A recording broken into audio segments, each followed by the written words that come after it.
मैं आग्रह करूंगा सभी अतिथियों से, माननीय अटल बिहारी वाजपेयी जी के चित्र पर, वाजपेयी जी अमर रहे, अटल बिहारी वाजपेयी जी अमर रहे, भारत माता की, भारत माता की, अटल बिहारी वाजपेयी जी अमर रहे, अमर रहे, अमर रहे, अटल बिहारी वाजपेयी जी अमर रहे, अमर रहे, अमर रहे, अटल भारत माता की जय, भारत माता की जय, भारत माता की जय, अटल बिहारी वाजपेयी अमर रहे, अमर रहे, अमर रहे, अटल बिहारी वाजपेयी जी अमर रहे। अमर रहे, अमर रहे। हम सबके लिए आज भारत रत्न हमारे अपने राज्य के लाल स्वर्गीय अटल बिहारी वाजपेयी जी की पुण्यतिथि के अवसर पर आज इस कार्यक्रम में हमारे प्रभारी doctor Mahendra Singh ji, MLC member माननीय उत्तर प्रदेश, खासकर आपका लंबा प्रशासनिक और संगठन का अनुभव रहा है। इसी कार्यक्रम में मंच पर विराजमान हमारे अपने सांसद, हमारे अपने विधायक माननीय आलोक जी, माननीय रामेश्वर जी, इस अवसर पर माननीय भगवान दास सबनानी जी, माननीय विधायक, हमारी महापौर जी, हमारे प्रदेश के नगर जिले के अध्यक्ष रविंद्र यति जी, प्रदेश के महामंत्री राहुल कोठारी जी, मीडिया प्रभारी आशीष जी, हमारी सारे के सारे पदाधिकारीगण, और मैं आपके माध्यम से आज अटल जी के उस स्वरूप को हम स्मरण करते हैं, एक ऐसा राष्ट्रभक्त नवयुवक जो आजादी के पहले, आजादी के बाद तक का देश और नई पीढ़ी के लिए अपना जीवन कुर्बान करते हैं। अटल जी के जीवन के अलग अलग समय के उनके किए गए योगदान को स्मरण करें तो राष्ट्र धर्म के प्रकाशन से लेकर करके सभी प्रकार के साहित्य के प्रकाशन में अटल जी की अपनी एक भूमिका रही है। एक राजनेता, एक कुशल प्रचारक और देश के प्रधानमंत्री हो या अपोजिशन के लीडर हो, हमेशा उनकी जो भूमिका हुई है, ना भूतो ना भविष्यति, मैं मान के चलता हूँ अटल बिहारी वाजपेयी जी के एक एक तरीके से काम करने का जो उनका रोल है।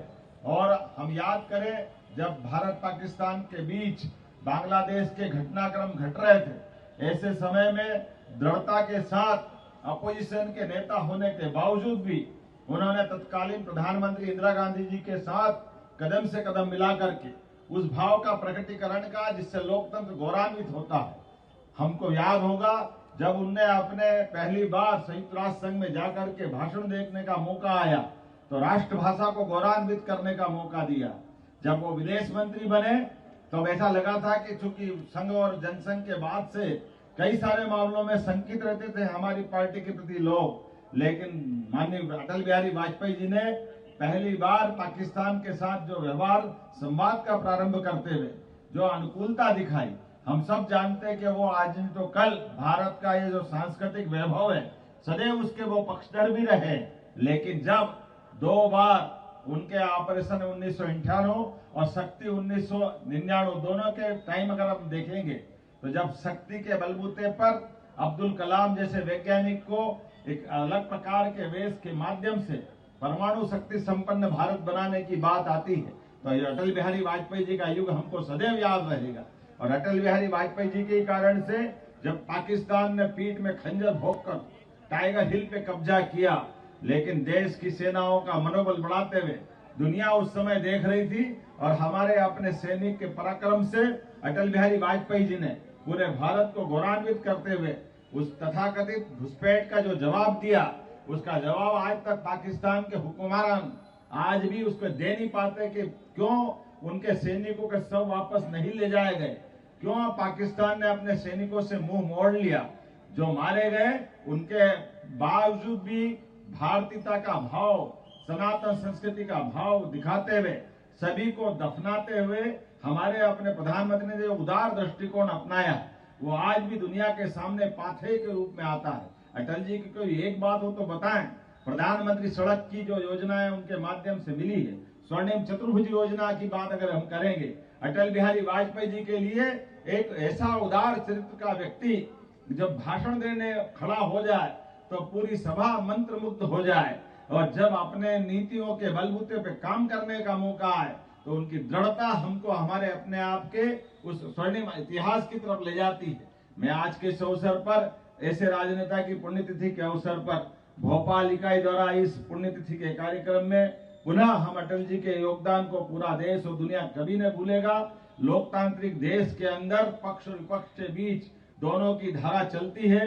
अपोजिशन के 50 साल गुजरने के बावजूद भी जिन्होंने अपने वैचारिक सिद्धांतों से समझौता नहीं किया, ये हमारे मध्य प्रदेश की धरती का लाल दुनिया के अंदर भारत को लोकतांत्रिक व्यवस्था में गौरवान्वित करने का मौका देते रहे। हम सब परमात्मा से कामना करें उनकी अपने सपनों का भारत यशस्वी प्रधानमंत्री के नेतृत्व में दुनिया के सामने जिस प्रकार से दृढ़ता से खड़ा है, हमारे लिए एक और गौरव की बात है। हमारे अपने दल से 3 बार के प्रधानमंत्री अगर कोई बने पहली बार तो वो अटल बिहारी वाजपेयी जी रहे हैं। हमें इस बात का गौरव और गर्व है और 24 दलों के साथ मिलकर के अपने यहाँ असहमति के बीच सहमति बनाते हुए जिस प्रकार से सरकार चला के उन्हें दिखाई है, यह वाकई असंभव काम को संभव करने का, उस उथल पुथल के दौर में सरकार चलाने का उत्कृष्ट उदाहरण थे। और आज हमारे बीच यशस्वी प्रधानमंत्री उसी विचार को आगे बढ़ाते हुए दुनिया के सामने भारत को स्वर्गीय अटल बिहारी वाजपेयी जी के सपने को, भारत को सशक्त बनाने के लिए पूरी ताकत के साथ चल रहे हैं। और अटल जी के द्वारा स्थापित भारतीय जनता पार्टी का वो उस समय का पौधा, उनकी भविष्यवाणी को सार्थक करते हुए कि हम अपने आज 2 दिख रहे हैं, लेकिन आने वाले समय में कांग्रेस के क्या हल होंगे, आज वो भविष्यवाणी भी सार्थक होते दिखाई दे रही है। देश के 80% से ज्यादा भूभाग पर भारतीय जनता पार्टी और हमारी विचार की सरकारें हैं और दुनिया देख रही कि विश्व की सबसे बड़ी अगर कोई पार्टी है तो भारतीय जनता पार्टी है। हमें अपनी इस पार्टी पे भी गर्व है, हमारे नेता अटल जी पे भी गर्व है और उम्मीद करेंगे दुनिया का सबसे बड़ा लोकतांत्रिक देश अपने ऐसे ही उदार विचारों के बलबूते पर दुनिया के बीच लोकतंत्र के भाव को सदैव मजबूत करता रहेगा। और कोई आदर्श नाम अगर श्रद्धा के साथ लिया जाएगा तो अटल बिहारी वाजपेयी जी को जीवन भर सदैव दुनिया अमरता के साथ याद करती रहेगी। आइए हम सब मिलकर के अटल जी के जीवन को जाने, समझे और राजनीति की राह पे अगला संकल्प ले। बहुत बहुत धन्यवाद। भारत माता की।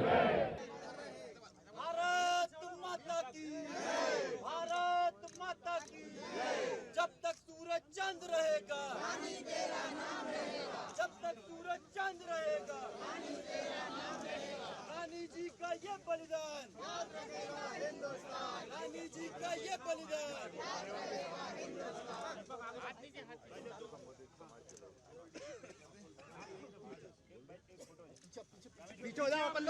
रानी अवंतीबाई लोधी अमर रहे, रानी अवंतीबाई लोधी अमर रहे। आज स्वतंत्रता सेनानी, हमारे देश की अनुपम राष्ट्रभक्त रानी अवंतीबाई लोधी जिनने अंग्रेजों के खिलाफ अपनी सशक्त लड़ाई प्रारंभ की, अपने आप को बलिदान किया, हमारा वो गौरवशाली अतीत।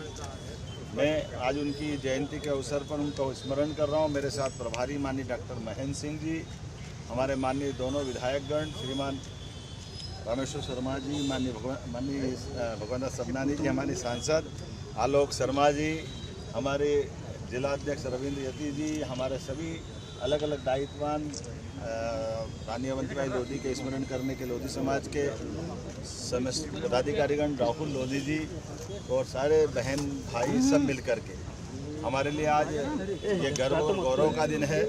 हमारे देश की आज़ादी में जिनने अनुपम योगदान दिया है, वैसे सारे अमर शहीदों के बलबूते पर ये आज़ादी का दौर लोकतांत्रिक देश के रूप में भारत आज दुनिया के सामने यशस्वी प्रधानमंत्री के नेतृत्व में सिर उठाकर चल रहा है। हमारी सरकार ने भी अपने गठन के साथ रानी अवंतीबाई लोधी सागर विश्वविद्यालय की स्थापना की। ये हमारा गौरवशाली पक्ष है। अभी 2 दिन पहले ही कैबिनेट से अभी तक रानी अवंतीबाई लोधी के नाम से 1 लाख का पुरस्कार उत्कृष्ट कार्य करने के लिए मिलता था। अब हमने 1 लाख की बजाय 2 लाख रुपए का पुरस्कार भी इसी अवसर पर अनाउंस किया। हमारे ऐसे अमर शहीदों को याद करने से ही हम सबको प्रेरणा मिलती है। हम सब उनका पुण्य स्मरण करते हैं और हमारी सरकार भी सबका साथ, सबका विकास, सबका विश्वास, सबका प्रयास, सबके साथ चलते हुए ऐसे सभी अमर शहीदों को स्मरण करते हुए लगातार जन कल्याणकारी कार्य को माननीय मोदी जी के नेतृत्व में भारत सरकार कदम से कदम मिला के भारत सरकार मध्य प्रदेश सरकार भी चल रही है। मैं हमारे बीच माननीय डॉक्टर महेंद्र सिंह जी का विशेष स्मरण कर रहा हूँ। आपने लगातार ऐसे अच्छे कामों को सदैव प्रेरित किया है। पुनः मेरी अपनी ओर से नमन। आज मेरे भोपाल में आज संयोग ऐसा है कि रानी अवंतीबाई लोधी का जन्म दिवस है। भारत रत्न अटल बिहारी वाजपेयी जी की पुण्यतिथि है। हमने दोनों हमारे अतीत के ये नायकों को स्मरण किया और जैसा कि मैंने पहले बताया कि रानी अवंतीबाई लोधी के नाम पर हमारी सरकार बनने के बाद ही हमने सागर में शासकीय विश्वविद्यालय की स्थापना की। सागर में पहले विश्वविद्यालय था, फिर वो सेंट्रल विश्वविद्यालय में बदल गया। ऐसे में पूरे देश के अंदर ये हमारा अपना सरकार की प्रतिबद्धता भी है कि हम अपने सभी अतीत के गौरवशाली नायकों को स्मरण करें। उसमें रानी अवंतीबाई लोधी के नाम पर हमने वो विश्वविद्यालय की स्थापना की थी। बाद में अभी 2 दिन पहले अभी हमने रानी अवंतीबाई लोधी के नाम पर 1 लाख का पुरस्कार था, इसको बढ़ा करके 2 लाख का पुरस्कार किया है। हमारी अपनी सरकार ऐसे हमारी अपनी नायिका जिसने अंग्रेज़ों के खिलाफ सशक्त युद्ध करते हुए अपनी एक विशेष पहचान बनाई। अतीत का ये स्वर्णिम अध्याय जिसको हमको सदैव स्मरण रखना चाहिए। साथ ही साथ भारत रत्न अटल बिहारी वाजपेयी जी हमारे अपने मध्य प्रदेश के ग्वालियर से जिनका जन्म हुआ। दुनिया ने लोकतांत्रिक देश में अटल जी के अलग अलग रूप देखे हैं। एक अच्छे राजनेता, एक अच्छे पत्रकार, एक अच्छे लेखक, एक अच्छे कवि, प्रतिपक्ष के नेता भी अद्भुत और 3 बार देश के प्रधानमंत्री बने और उनके कार्यकाल में परमाणु बम की भी पुनः नई ताकत परमाणु शक्ति के रूप में देश को दुनिया ने देखा है। उसी के बाद दुश्मन ने जब हमला किया तो टाइगर हिल को लेकर के पाकिस्तान को फौज को धूल चटाते हुए हमारी सेना के माध्यम से न केवल अपने देश के भूभाग को आज़ाद कराया बल्कि हम सब उस काल को स्मरण करें। उन काल की प्रधानमंत्री सड़कें, स्वर्ण चतुर्भुज योजनाएं, ढेरों योजना अटल जी ने जो यहाँ चालू की और सबसे बड़ी बात 24 दलों को मिला करके सरकार चलाना, ये भी असंभव काम था। लेकिन अटल जी ने सामंजस्य से सह अस्तित्व की भावना के बलबूते पर मतभेद हो सकते लेकिन मनभेद ना हो, इसका उत्कृष्ट उदाहरण देते हुए सरकार चलाई। मैं ऐसे अटल जी को भी स्मरण करूँगा। वंदे मातरम का अपमान किया सर कांग्रेस हमेशा वंदे मातरम को लेकर जो करती है वो दुनिया देखती है। भारत में इस बात को बर्दाश्त नहीं किया जाएगा। कांग्रेस के नेताओं को इस घटना पे माफी। आपके राज्य की खबरें, आपके शहर की खबरें सबसे पहले जानने के लिए देखते रहें अमर उजाला।